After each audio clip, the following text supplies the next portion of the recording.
안녕하십니까. 반갑습니다. 오늘 본문에서 예수님께서 병을 낫게 하시는 일에 두 사람이 등장합니다. 한 사람은 나병 환자입니다. 예수님께서 어느 동네에 계실 때 그를 만나시게 되죠. 그는 예수님께 자신을 깨끗게 하실 수 있으시다고 믿음의 고백을 합니다. 그러자 예수님께서는 그에게 손을 내밀어 그를 만지시고 깨끗함을 받으라고 말씀하십니다. 그러자 나병이 곧 떠났다고 기록합니다.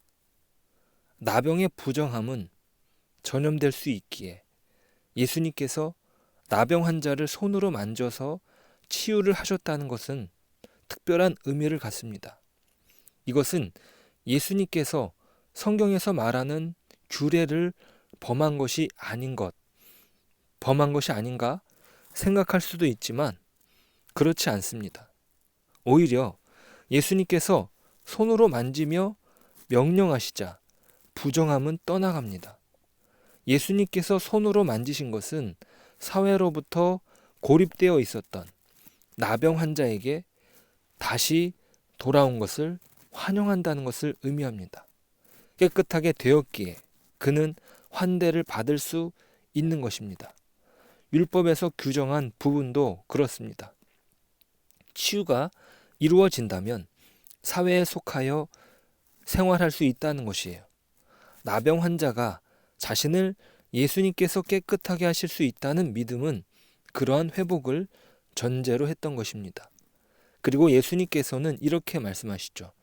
14절이에요. 예수께서 그를 경고하시되 아무에게도 이르지 말고 가서 제사장에게 내 몸을 보이고 또 내가 깨끗하게 됨으로 인하여 모세가 명한 대로 예물을 드려 그들에게 입증하라 하셨더니, 예수님께서 관심을 보이시는 것은 그가 깨끗하게 되어 사회로 복귀하는 것입니다. 단순히 치유의 문제가 아니라 공적으로 인정을 받는 것이죠. 예수님께서는 모세의 율법에 세심한 주의를 기울이십니다. 나병이 낫게 된 그가 자신이 병이 나았다고 어떤 절차도 없이 다니는 것을 경계하십니다. 그가 병이 나았다고 율법을 무시하는 것은 예수님께서 행하시는 치유 사역의 방향이 아닙니다. 예수님의 치유의 방향은 회복입니다. 단순히 육체적인 회복이 아니라 진정한 사람으로의 회복이죠. 하나님께서 사람을 지으신 목적과 그 방향을 맞춰 가는 것입니다. 단순히 치유만이 목적이 아니라 하나님과의 관계 안에서의 회복을 말하는 것입니다. 그 관점에서 다음으로 이어지는 치유도 이해할 수 있는 것입니다. 자, 예수님께서 병을 낫게 해주시는 두 번째 사람이 등장합니다. 그 사람은 중풍병자입니다. 그는 거동이 불편하여 들것에 실려 예수님께 가고 있습니다. 도움을 주는 친구들에 의하여 들것에 실려 예수님께 왔지만 사람들이 너무 많아서 예수님 주변으로 갈 수가 없었던 것이에요. 포기할 수도 있겠지만 그들에게 기지가 발휘됩니다. 예수님께서 계시는 곳에 지붕을 그 지붕을 뜯는 것입니다.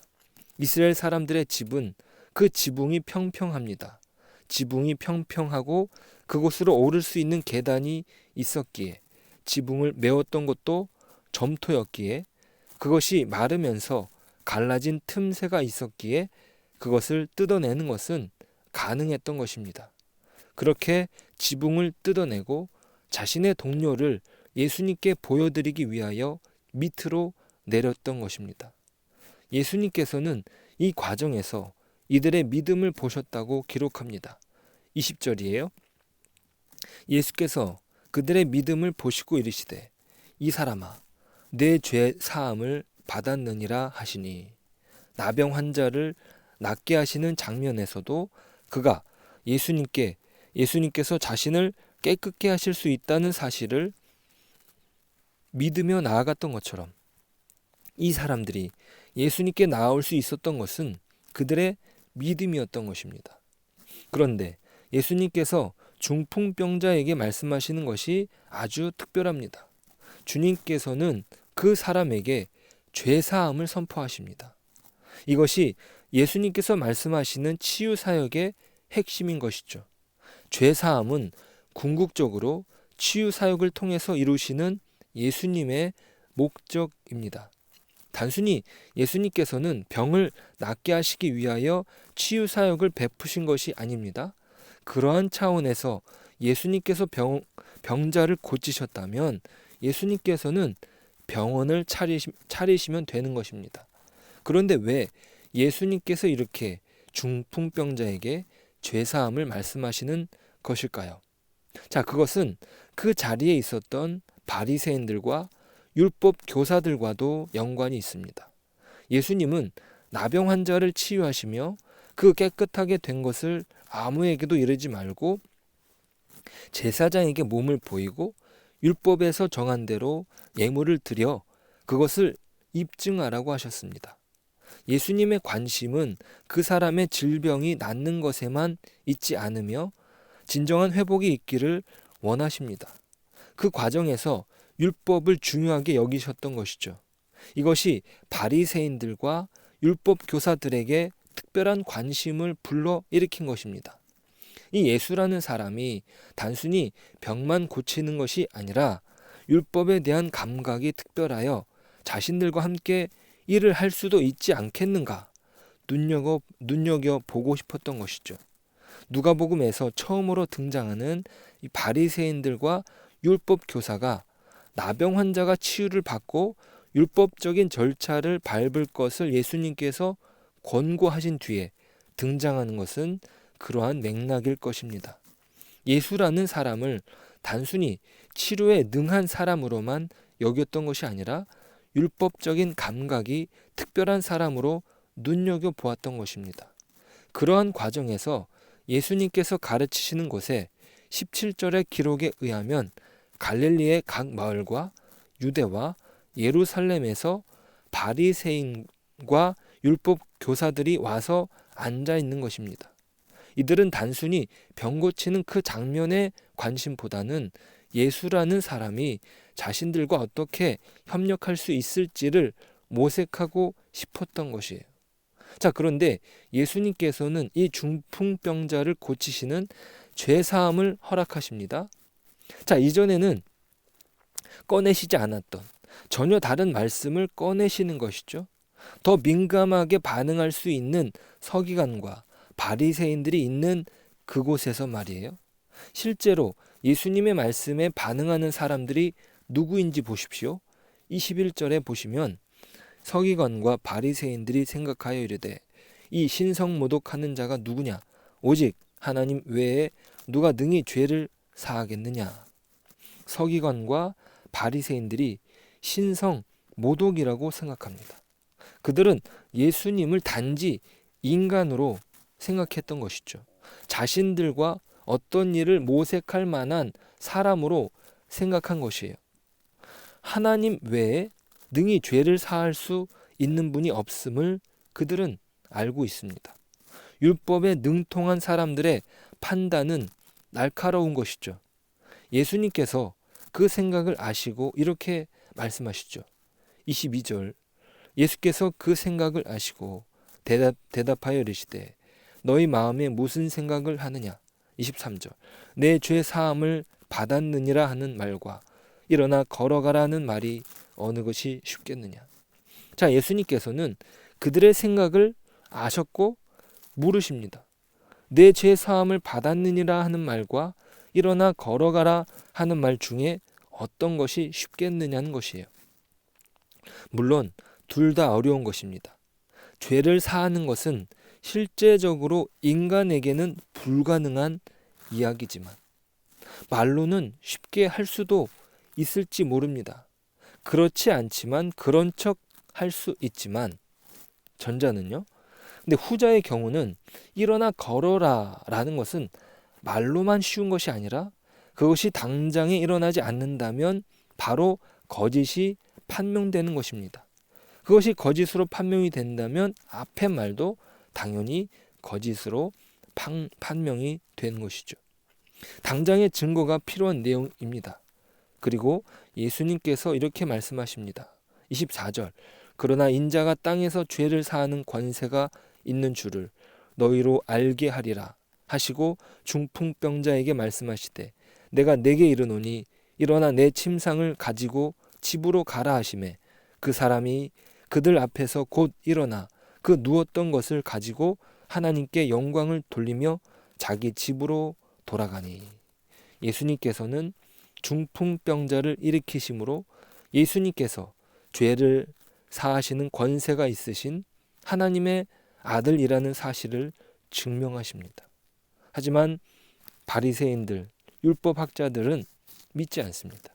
그 중에 일부는 믿을 수도 있었겠죠. 하지만 그들 대부분은 믿지 않았습니다.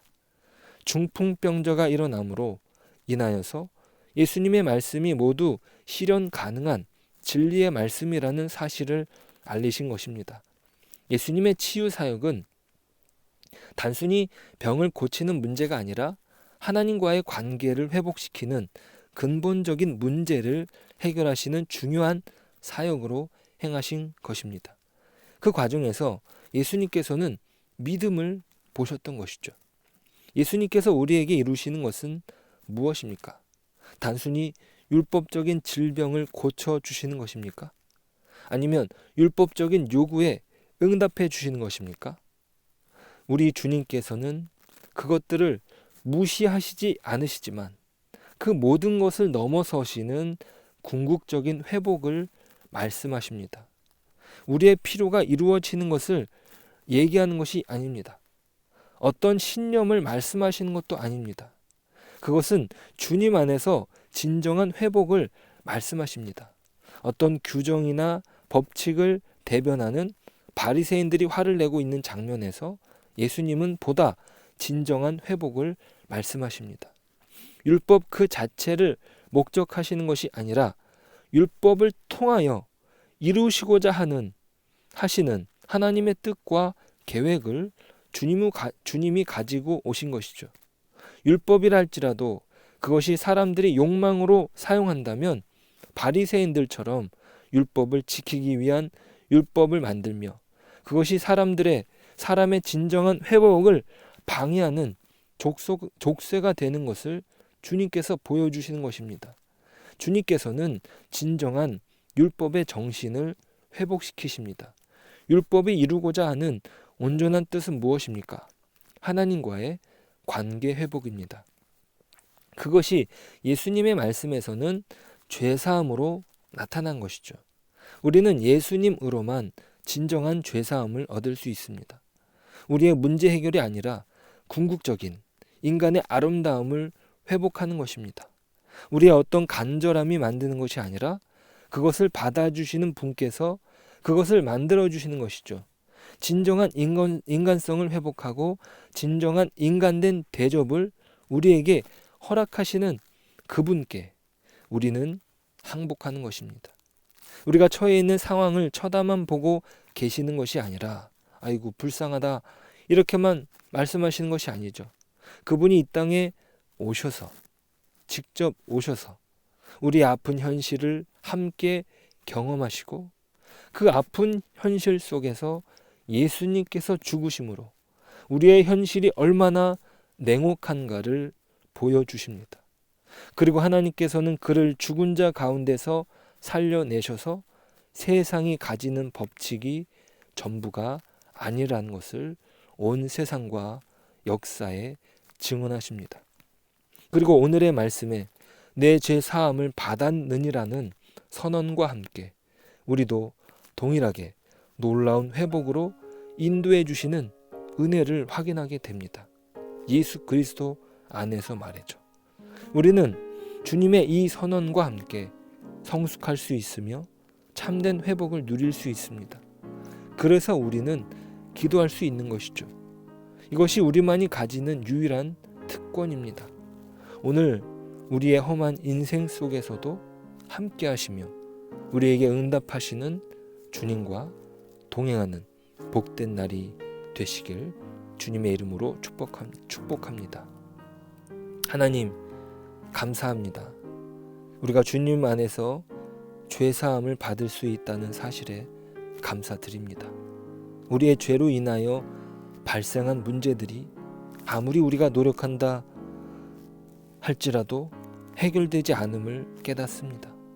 어떤 율법적인 노력이라도 불가능하다는 사실을, 우리 주님만이 우리를 회복시켜 주신다는 사실을, 주님께서는 우리 아픈 현실을 함께 하시고 우리로 이 세상을 이기게 하신다는 사실을 기억하며 오늘을 살기 원합니다. 우리에게 찾아오시고 우리를 구원하신 그 놀라운 은혜 안에서 우리의 각자의 삶의 현실을 믿음과 감사로 감당하게 하여 주옵소서. 예수님의 이름으로 기도드립니다. 아멘.